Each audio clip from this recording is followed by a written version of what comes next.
All right, here we are with solving quadratic equations by graphing. You'll notice that we have skipped to Chapter 8, Section 5, but that is okay. So we're going to graph today. On our first page of notes, we have solving a quadratic equation. And in order to solve a quadratic equation, you're technically taking this standard notation from the other day. So y equals ax squared plus bx plus c. And you're replacing the y with a 0. And that's how we would solve. Generally, when you do this, you will end up actually writing the 0 on the right-hand side versus the left-hand side. But either way, both of these will get you the idea that it's equal to 0. So when you are going to solve a quadratic equation, at least by graphing today, step 1 is to write the related function in standard notation.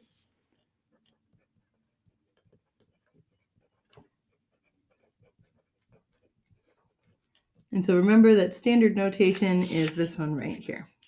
Y equals ax squared plus bx plus c.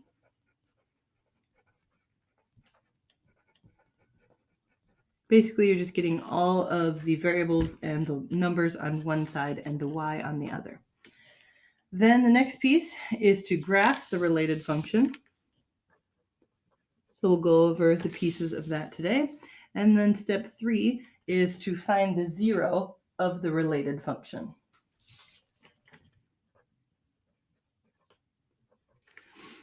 And there may be 1 0, there may be 2, and there may actually be none. So we'll talk about that as well.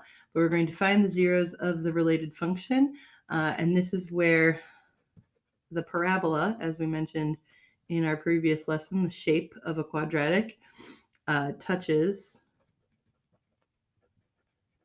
the x-axis specifically. All right.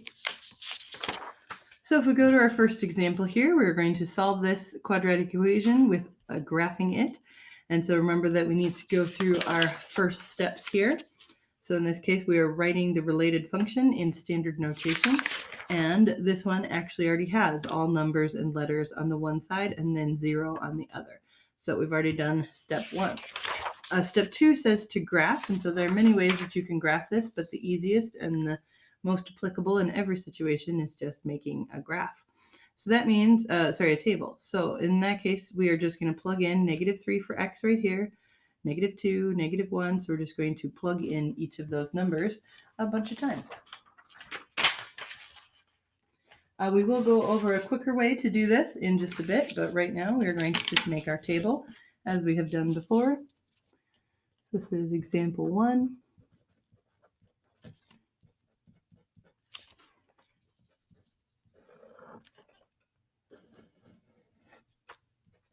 We're going to show our work, and then we'll have our y values.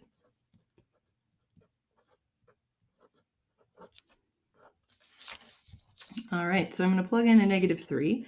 So instead of 2 times x squared, we're going to have -3 for the x.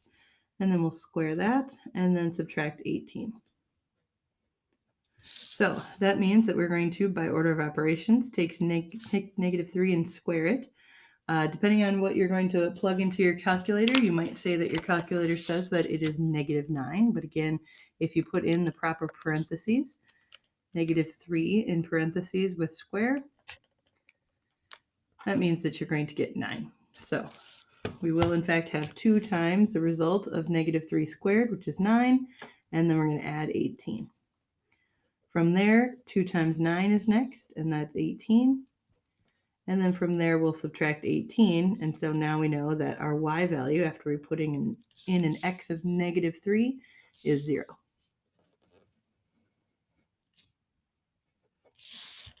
All right. So technically on our graph, we can go ahead and plot -3, 0, which is going to be right here. And that's our first coordinate. Remember, this is a quadratic, and so we are going to have that parabola shape. So it's going to kind of look like one of these two here. All right, so plugging in the -2, same process. -2 is going to be squared, multiplied by 2, and then we'll subtract 18. So -2 squared, just like -3 squared, is going to make a positive, and in this case 4.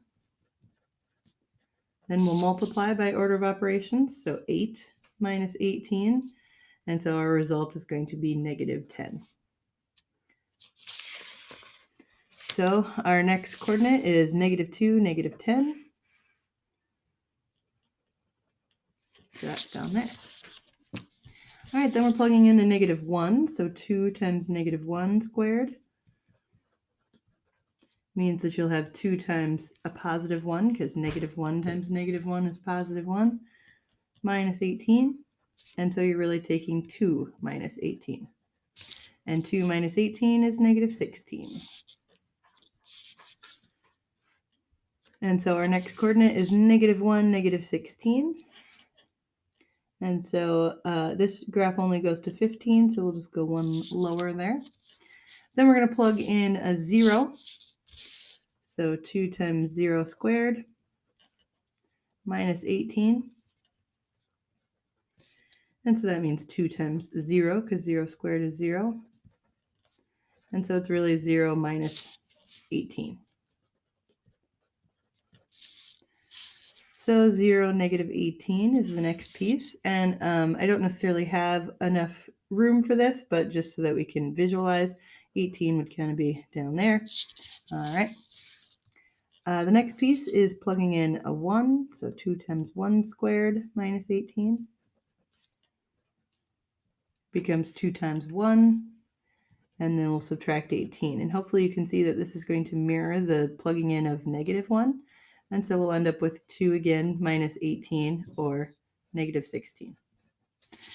Because of that, you can kind of anticipate that this would then be negative 10, and then this would be 0 again.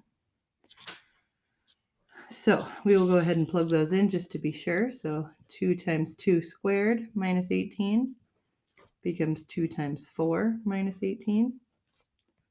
And so that's 8 minus 18, which is what we had before, which makes negative 10. And then 2 times 3 squared minus 18 becomes 2 times 9 minus 18. 2 times 9 is 18. And so 18 minus 18 becomes 0 again. So filling in our chart over here, we get our same results. And so we're going to kind of mirror what happened here. So the next one after 0, negative 18 becomes 1, negative 16. So a little bit below the graph that we have. Then 2, negative 10. And 3, 0. So if we fill this in with a flowing curve rather than a connect the dots. All right, you can see that we now have this parabola shape. And of course, if you didn't do the points that are below the graph, that's fine. You can still kind of see that that's what it was going to do. And so in order to solve the equation, as we mentioned over here, find the zeros of the related function is where the parabola touches the x-axis. So if we take a look at our parabola here, where does it touch the x-axis? And that's this one here. And so it touches the x-axis at this coordinate and at this coordinate. And so we just need to identify those 2 points, which would be this one and this one. Technically, you're just looking for when is the y0, which we have 2 of right there. And so our solution, or our answer, is just going to be the coordinates of those 2 points. So negative 3, 0 is one of them, and 3, 0. And so that is your answer. Technically, the idea would be that if we plugged in a negative 3 into this x, we'd get 0, and a 3, we'd get 0 as well. And so you can kind of see how it would work algebraically, but we are going to be doing graphs in order to see where those zeros are. All right, so that's the idea, graphing a parabola, finding the 2 intersections of the x-axis. So let's go ahead and do the next one. Same process. We're going to write the related function in standard notation. This one is not in standard notation because you'll notice it doesn't equal 0. It's got this 2x squared over there. We'll move that. Then in step 2, we're going to graph it. And then in step 3, we'll find those zeros that we just did. So to fill in our pieces here, we're going to take the time to rewrite this first equation. So this negative 2x squared. We can add the entire chunk over to this other side. Remember that standard notation writes the largest exponent first, so we're going to write 2x squared, then minus 12x to the power of 1, and then plus 18, which is actually x to the 0 power. And that is going to equal, well, this cancels out, so 0.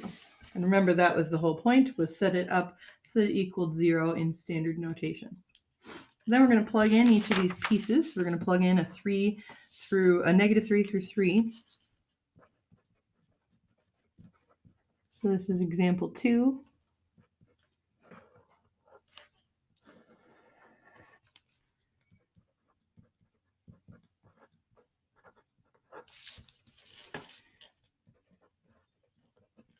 All right, so plugging in a negative 3 for each of the x's over here means that we're going to have 2 times negative 3 squared. To that, we will subtract negative 12 and plugging in a negative 3, and then add 18. So there's kind of a lot of pieces going on here. So the first thing that we can do here is change this negative 3 squared into a 9. So it becomes 2 times 9. Then we're going to subtract 12 again times negative 3 and add 18. Started writing that on the wrong line.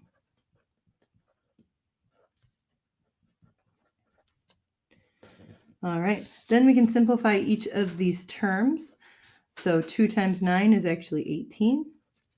Negative 12 times negative 3 is positive 36. And then we're adding 18 to that as well.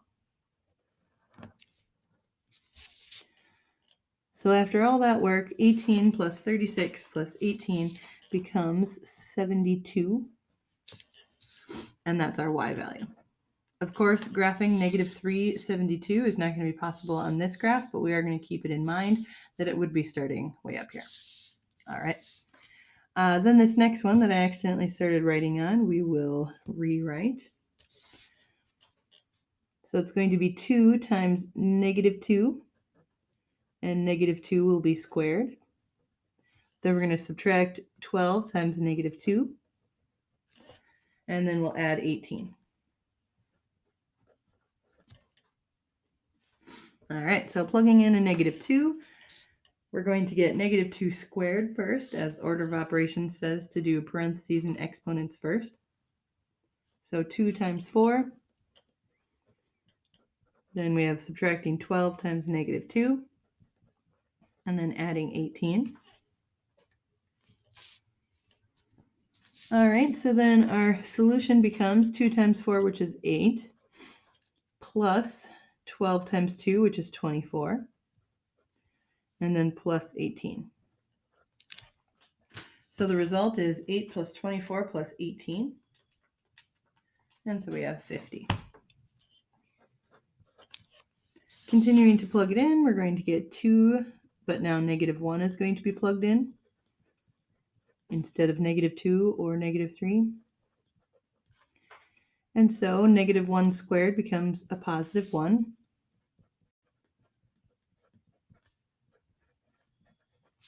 Which means that our 3 pieces are 2, and then plus 12, and then plus 18. So now we have 32. All right, then the next piece is 0, so 2 times 0 squared minus 12 times 0 plus 18. And 0 squared becomes 0.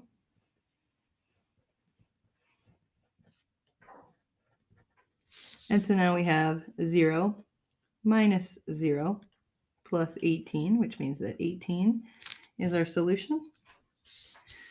Plugging in a 1, we're going to get 2 times 1 squared minus 12 times 1 plus 18.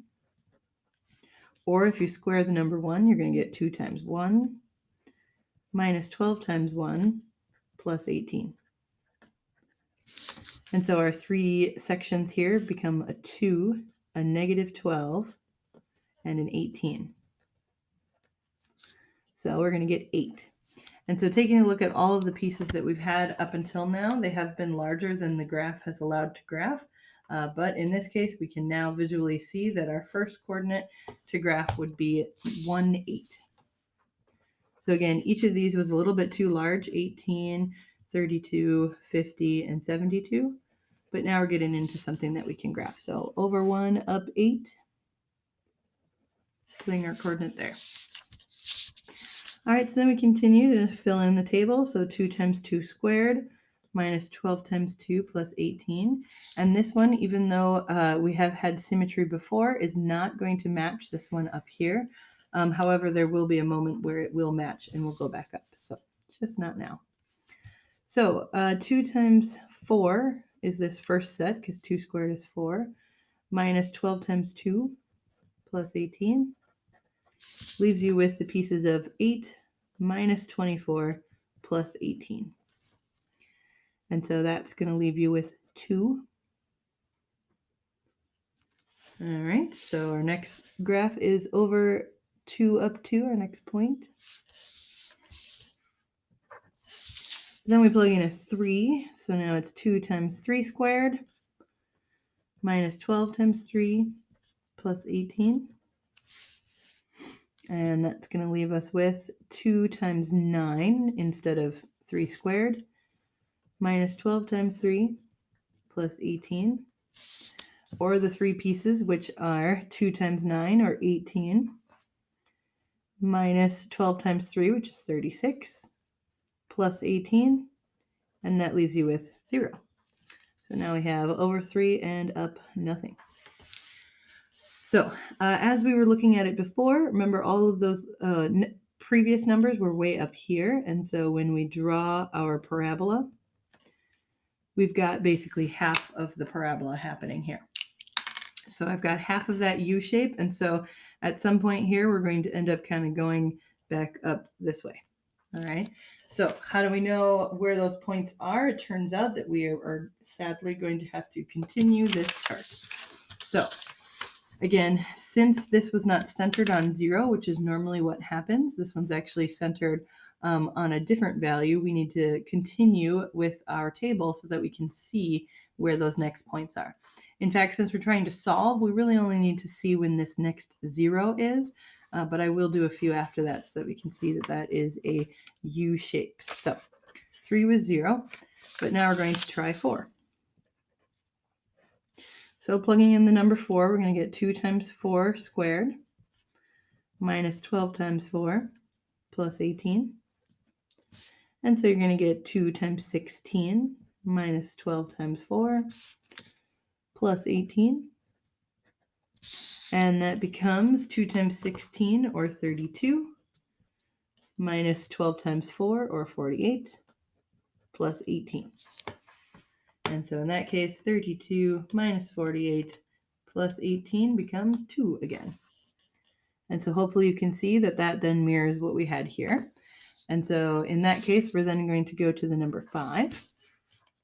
So plugging in a 5, again, my guess is going to be that it would be 8, but we will double check. So we have 2 times 25 for 5 squared, minus 12 times 5 plus 18. Or technically 2 times 25, so 50, minus 60, which is 12 times 5, plus 18. And so 50 minus 60 leaves you with negative 10, plus 18 leaves you with an 8. And so again, we're guessing that the number 6 is going to be at 18, 32 is going to be at 7, and so on. So our next coordinates actually doesn't go lower than what I had. So this little red dashed line is a little bit incorrect, because then the next piece is actually going to be over 4 up 2. So we're going up right away here. And then over 5 up 8.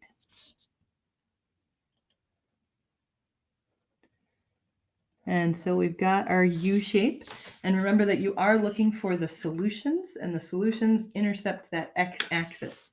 And so the only thing that intercepts the x-axis is that one point, which was right here. And so this is our solution. So your solution is just the coordinate 3, 0. I did say it at the beginning, but it turns out that you can in fact have this word here, zeros. You can have 2, 1, or none. So there can be 2 solutions, 1, or 0 solutions. And so the first example that we did here had 2 solutions where that parabola hits it twice. The second one, we just had 1 solution because it just touches that axis and goes back up. And so there can also be no solutions where maybe your parabola kind of sits up here and it doesn't actually go past the axis. So the next thing that we're going to do is use a graphing calculator, which is going to be really helpful, especially when we look at this table here. So basically after today, as long as you have that access to the graphing calculator, which is online, you do not need to do this stuff by hand anymore. So in order to do this, we are going to go to our graphing calculator. Remember, you have access to the online graphing Texas Instruments calculator. This one here is already equal to 0, but the idea, remember, is that this 0, especially in our graphing calculator, is just a y value. So when you think of putting it into your calculator, you're going to go into the y equals button, which is up here. If there's anything in there, which there won't be on the computer one, and you would clear it out. And then we're going to type this equation here, not this part because that's already here as y. And so we're going to type in negative x squared. The issue with these calculators is that you don't, there's actually a difference here between subtracting and negative. So if you mean negative, then you should put this piece. Otherwise, it'll tell you you have what's called a domain error.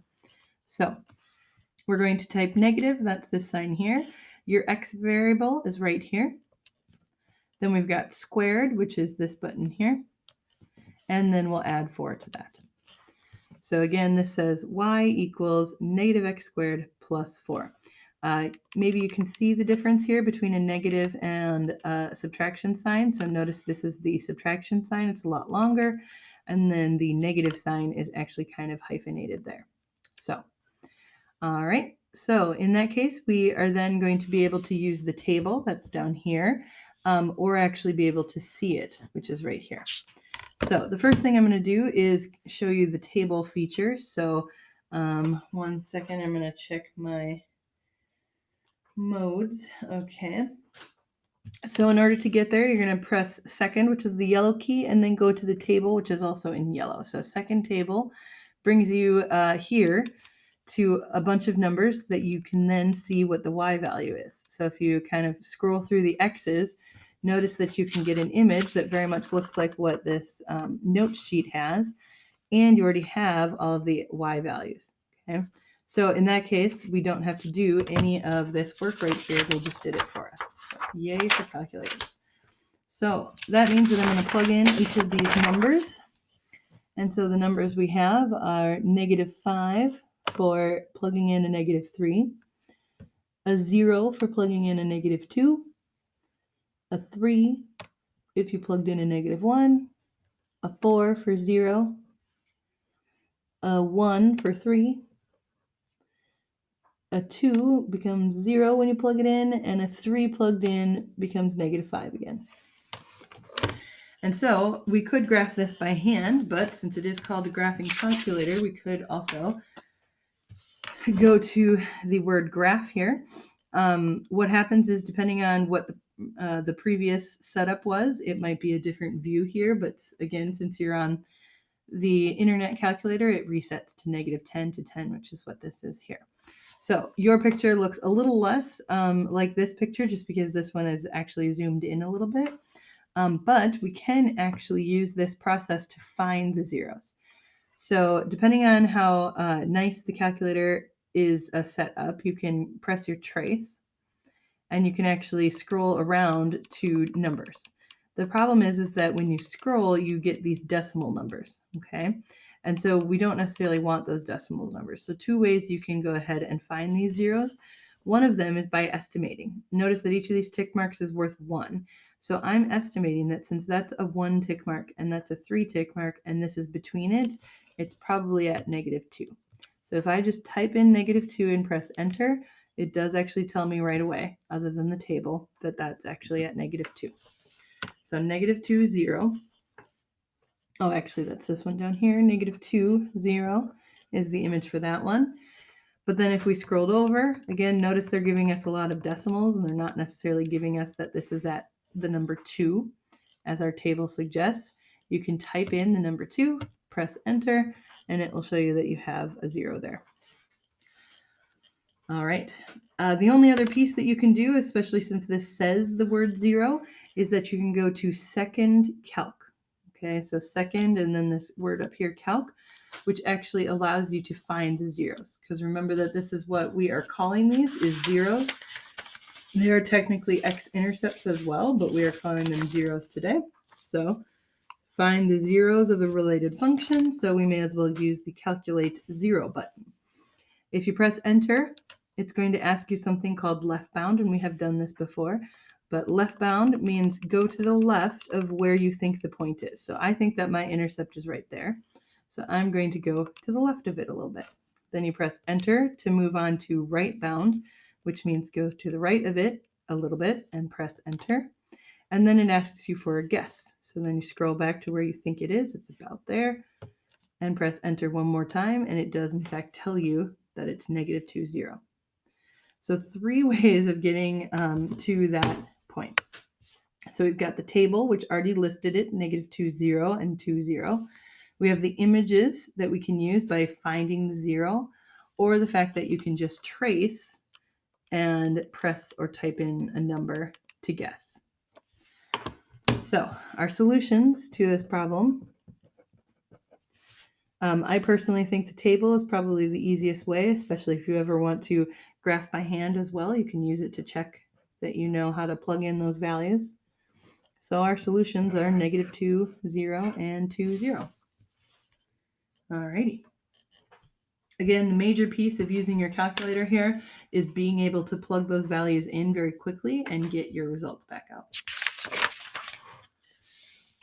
All right, then we have our application, talking about a frog jumping straight up from the ground, and he's got a quadratic function that tells us its height above the ground. T represents seconds, and so notice they're using a T instead of an X. That's fine, it's just a variable, so now we have T instead. So we want to know about how long is the frog in the air. So the idea for this is that here's the ground, which we're, of course, calling the x-axis. And then this frog is going to go this parabola as he jumps, all right? And so here is where he starts. Of course, none of that exists because that would be below ground. And he jumps, and then we want to find this piece here. And of course, he wouldn't jump underground. Maybe there's a pool or something, but no. So he would land right there. So we want to find how long the frog is in the air. So remember that our t is time, and so all we need to know is find the x value here, the x value here, and subtract. Because that would technically be the time and the time. All right, so in order to do that, again, very much like the previous ones, you just want to find the solutions or the zeros, and then we will go ahead and subtract them. So taking a look at our equation of f of t equals -16t squared plus 12t. Since this is already with all of the t's on one side, remember that you're technically solving this to be a 0. And so we're technically going to be plugging in -3 to 3 in here in order to graph this and solve. But of course, I will not be doing that because I now know how to use the calculator idea.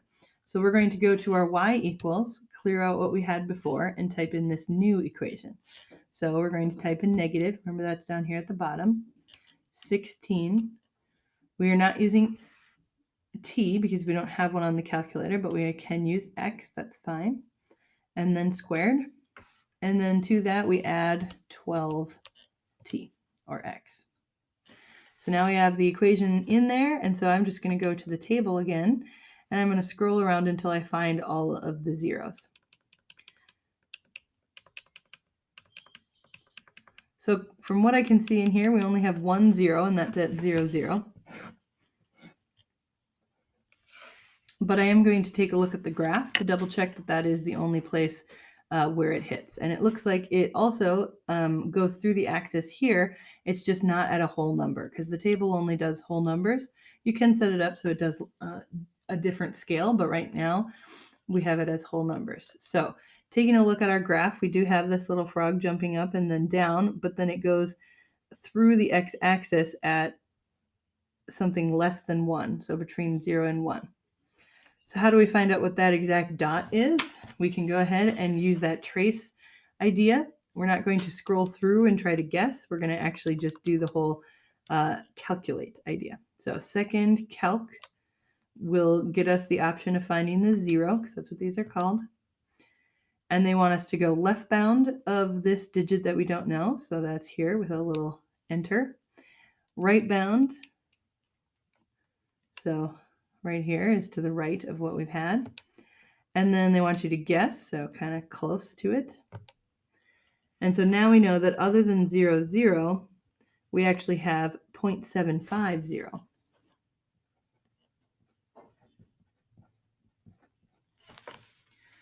All right, and so that means that the frog goes through or starts jumping at time 0 seconds. And then at time 0.75 seconds, he has hit the ground. And so I'm going to label these as start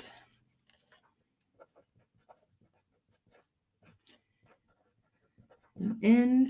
And so we can go ahead and subtract them. And of course, that's not going to be too difficult because we're subtracting 0, but it just means that he is in the air 0.75 seconds. And so this one is not asking for those two solutions. It's asking for those two solutions, but then subtract them.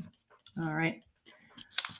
On your note sheet, there is a lesson quiz. Usually we do that in class just so that I can see if you know how to do it as we're working through it. But of course, we will have the assignment to go through as well. So that is solving quadratic equations by graphing. Again, finding those zeros by where the x-axis is met with the equation.